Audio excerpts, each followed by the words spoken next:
Welcome YouTube to another D&D Fridays. This is your host, The Geek Live. Before we start, don't forget to comment on down below what you think, as well as hit the subscribe button and the notification bell, and always, of course, share with any and everybody. This week, we'll be taking a look at party roles and how you can contribute if you choose one of these party roles. So without further ado, let's start tanking the battlefield control spells. So to, so we got today is just taking a look at about six or so different party roles that a lot of the probably common parties would definitely find or be very efficient if you happen to have these party roles and somewhere or another. Of course, take it with a grain of salt. You don't need to have all these party roles to have a fun game of D&D. But for these party roles, we have the tank, the DPS, the battlefield control or supporter, the the explorer, the face of the party, as well as a bit of a stealthier approach on how things operate, as well as a healer.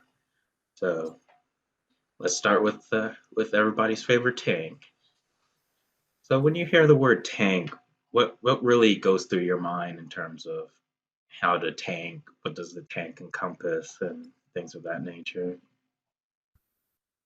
Yeah, so I guess when we're talking about tanks, I envision someone being able to basically take 1,000 points of damage, brush it off like it's nothing, and ask for 1,000 more. You know, just a big burly meat sack sitting there in front of the party, soaking up all that damage. I agree. When I think of tank, I think of somebody that's up in the front lines, soaking in all that damage and protecting their party members in Yeah. different ways from taking said damage through various means. And there's a few different classes that really can really encompass that whole tank role. You have the barbarian, the fighter, the paladin, and to some degree the ranger as well. But probably the best tanks out of them are probably the barbarian and the paladin because of just their overwhelming HP stat, their ability to shrug off the damage, their high AC stats, and their ability to really protect the party. Like when it comes to the barbarian, one of my first thoughts go to the path of as ancestral guardian, where after a certain level, you can pretty much use your reaction to send out your ancestral guardian to block a portion of damage going towards your party members, and then eventually reflect some of that damage back. So, all in all, you're saving your party members from a bit of damage, and that's very good tanking. Combined with the fact that you're a barbarian, you're raging, you're going to be resistant to bludgeoning, piercing, and slashing damage off gate, making you a lot tankier with your D12 hit die. Yep, definitely. And then combine that with the fact that you also hit pretty hard, so enemies generally don't want to just totally ignore somebody that hits them like a flying truck coming at them at 80 miles per hour. Yep. But at the same time, you got to be wary of your intelligence and your wisdom saving throws.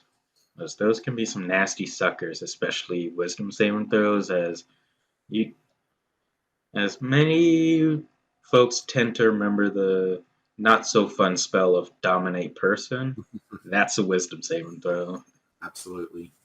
Your Absolutely. party's greatest adversary will ally will become their greatest adversary. Yeah.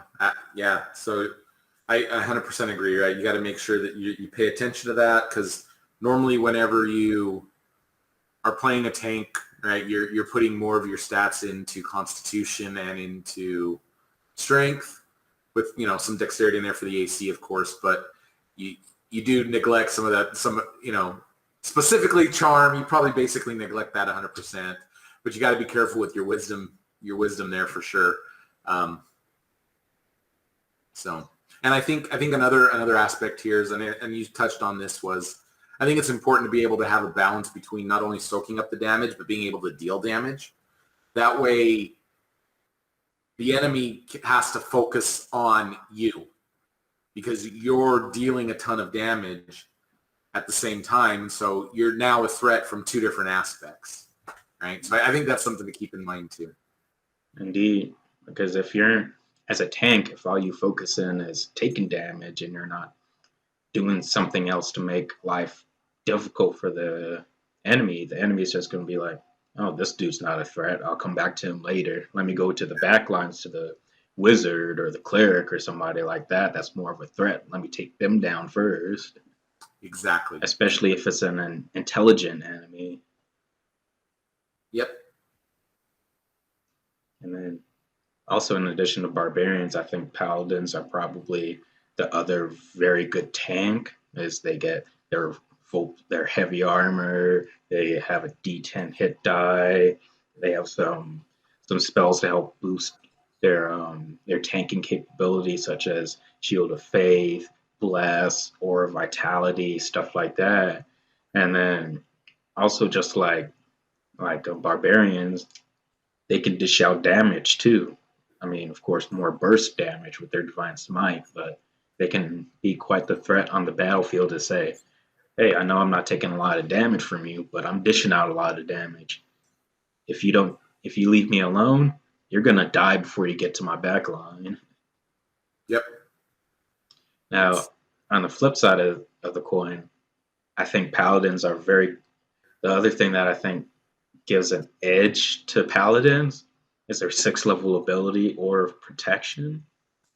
That's what a lot of tanks tend to do, is to really bolster up their HP and their AC, but leave out their saving throws, which can be a very big target.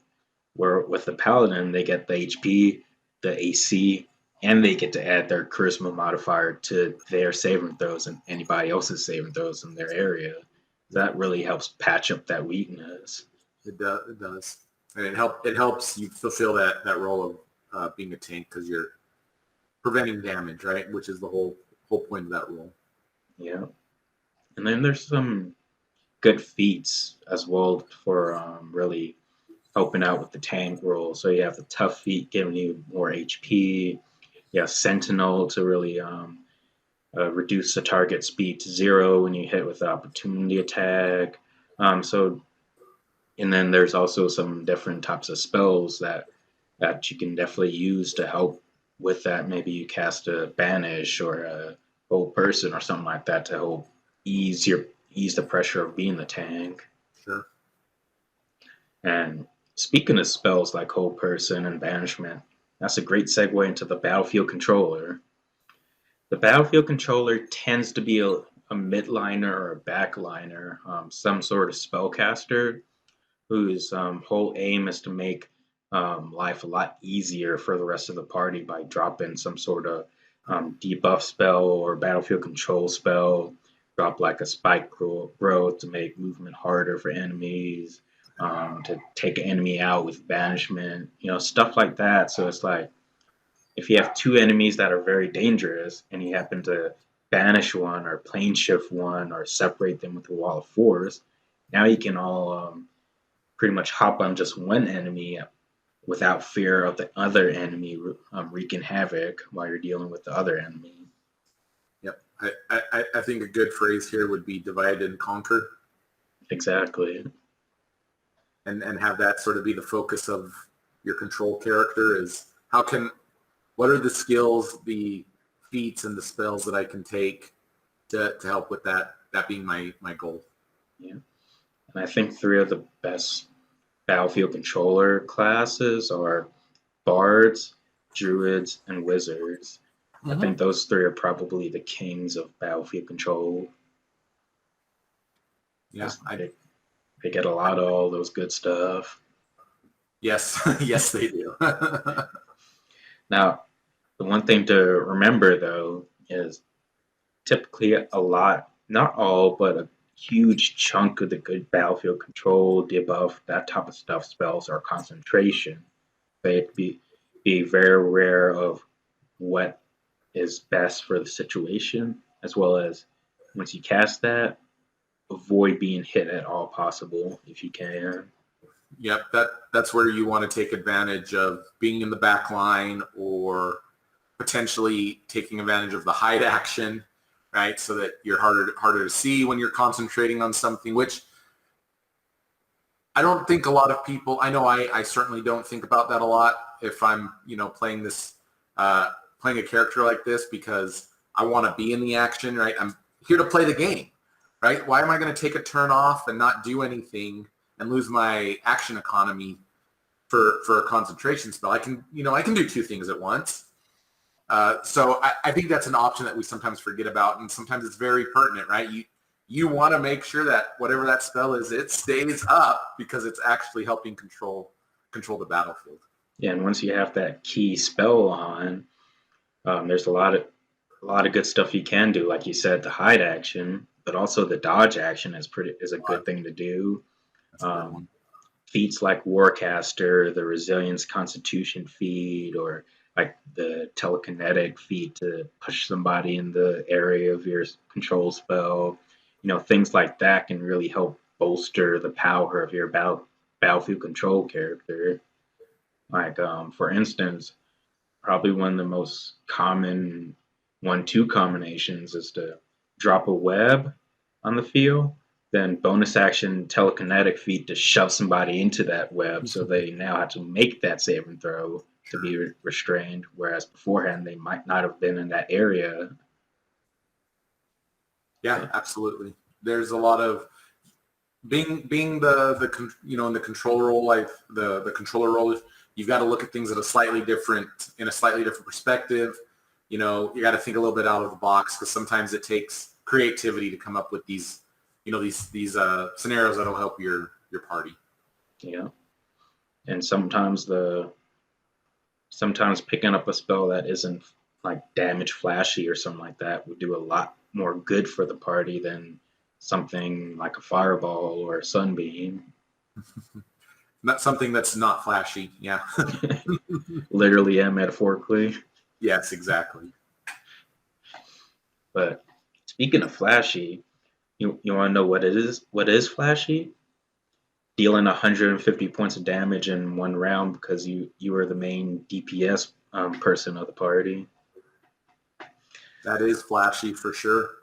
So being the main DPS, deeps, or damage per second or round, or however you want to say it, is a very integral part of the party. Because if you don't deal damage to the enemy, you're not going to be winning that fight whatsoever. True. So there's lots of ways of doing it. From the physical weapon front, they have things like paladins, fighters, rogues, rangers, barbarians, and then from spellcasting side of things, you have things like clerics and sorcerers and wizards and that type of stuff that can really put down the damage, um, and really put down, maybe like they're doing 10 points of damage in their turn or something like that, to really help out on that regards. Like, probably one of the most famous usage of a ranged DPS, for example, is the machine gun warlock build. 2 levels of warlock, rest and sorcerer, and you're pretty much action Eldritch Blast, bonus action Eldritch Blast with the quicken spell, doing a lot of damage. A lot of damage.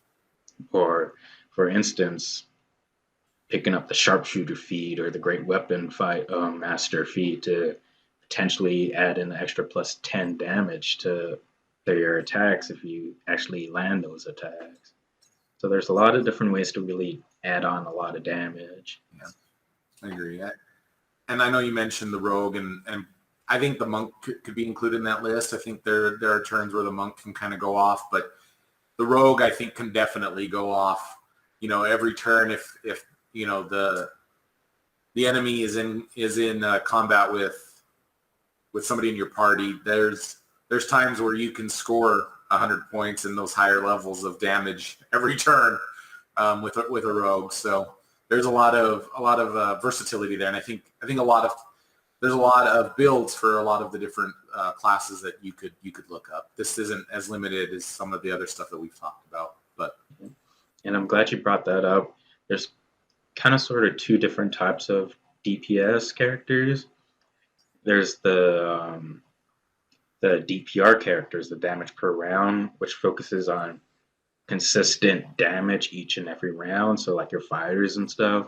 And then you also have your burst damage people, your rogues, your paladins, your great weapon masters, stuff like that, whose whole aim is utilizing resources to really lay down a huge hit.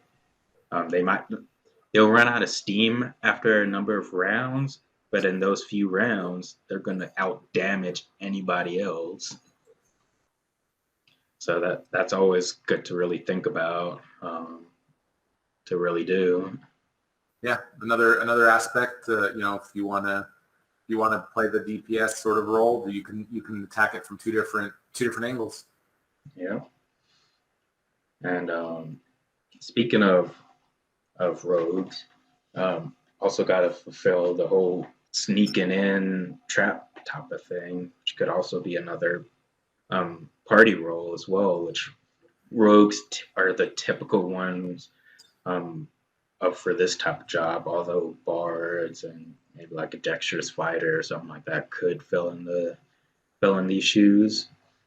To really sneak into a warehouse to find out where the hostage is, or something like that, or to pick a lock, disarm a trap, something like this. And you typically see this role having a lot of being very high dexterity base, with proficiency, if not expertise, in your stealth, your sleight of hand, your thieves' tools, stuff like that. Maybe even deception thrown in as well. Sure. Yep. And then, speaking of deception, we have the party phase, which typically utilizes a lot of the high charisma based stuff, and they act just as the title says. They're the party face, so they handle a lot of the RPing, talking to people, diplomatic matters, stuff like that, and they typically have proficiency, if not expertise, in persuasion or deception or intimidation or performance, at least one or two of those skills. You typically see like sorcerers, paladins, warlocks, or especially bards really fit in that role, especially bards with their expertise. Yeah,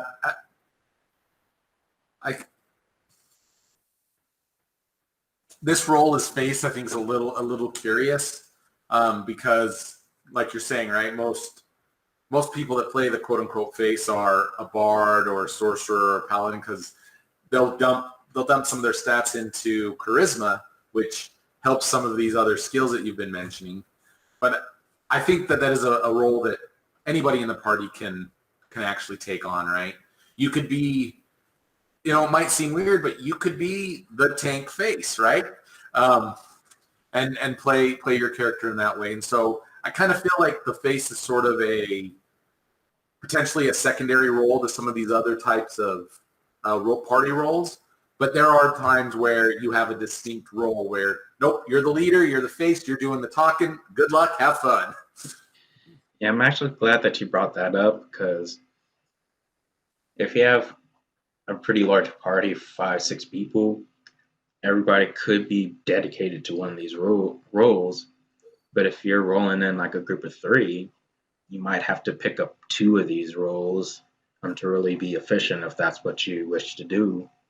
And even in a bigger party, you could pick up 2 of these roles and just be like a major one role and a minor support in other role. Like, let's say you're a paladin, you could be the major tank and just be the minor face of the party to help out the bard with the help action if need be. Or if you split the party, you could say, all right, paladin goes with this half of the party, bard goes with that half of the party, and we'll be good to go.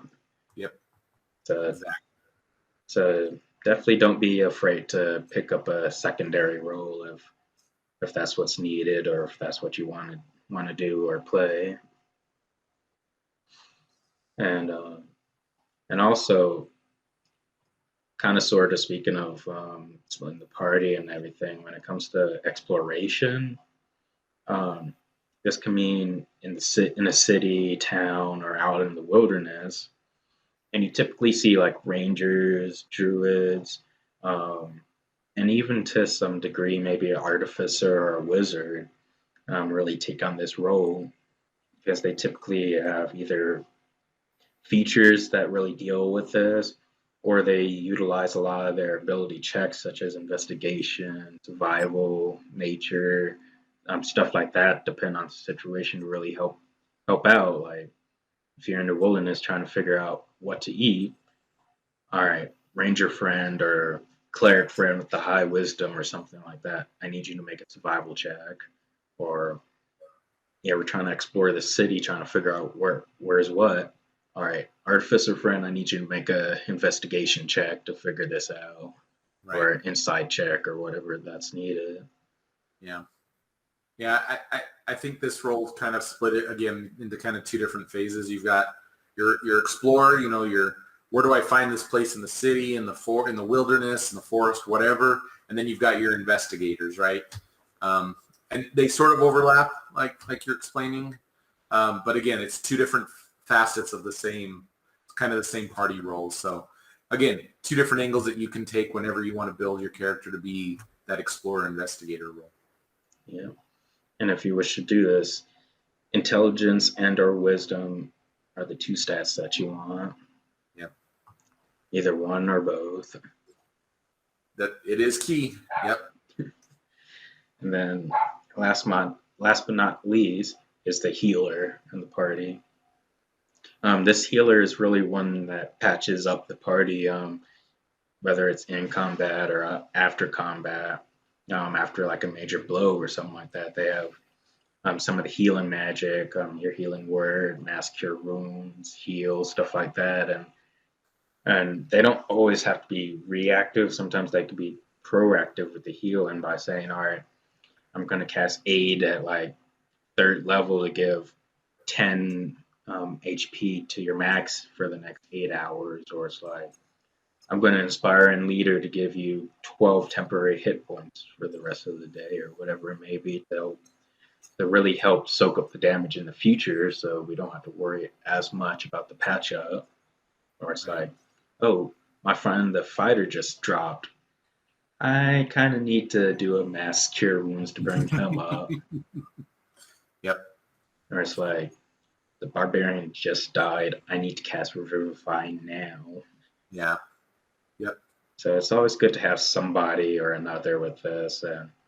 And if you don't have a healer in the party, like a traditional cleric or paladin or something like that, you could always use things like a potion of healing or scroll of revivify or something like that. Sure. Those things work. Like I know a common thing that I've seen in lots of games is, let's say you have a paladin in the party, and the paladin is the only one that with healing features and healing spells. Common thing to do is paladin will buy a potion of healing or two and strap it onto their body and says, if I go down, somebody pour this into my mouth to get me up so I can get the next person up. Yep. Yeah, this is probably one of the more narrower roles. Narrower, is that a word? Role that you can play in your party, but because usually, like you said, it's a cleric, maybe a paladin, perhaps a druid. But I think this is also one of the roles that have been sort of diversified. That's how you say it. Diversified. I can't say that word. Diversified. Whatever. Amongst all of the classes within D&D. No worries. Post in the comment on how you pronounce that word. Yeah. Please help me speak English. I would appreciate it. Because there are subclasses in all of in a lot of the different main classes where you can take on the role of a minor healer, right?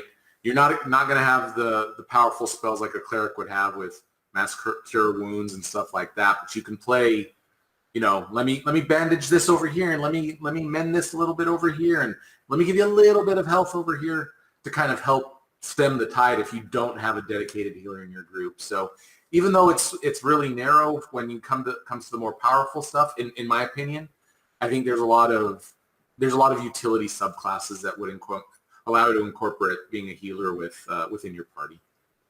Agreed. And if by some chance you happen to not have any of that, like mentioned before, you could always buy potions of healing.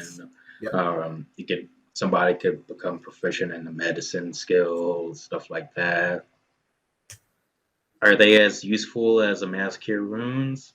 Maybe not, but it's an option. Any little bit helps, right? Yeah. Especially at very early play and very late play. Exactly. So that's really a whole look into all of the major types of party roles, and definitely whatever interests you, definitely play. And as always, you don't have to have every party role in a party to have fun. But if you happen to somehow fit all the party roles into the party, your party will be very prepared to handle just about any type of threat thrown at you. Agreed, 100%. Yep. So definitely play fun, and as always, keep it fun. And with that, we'll close out for this week. Stay tuned until next week, and until then, keep your lives geeky. Bye, everybody.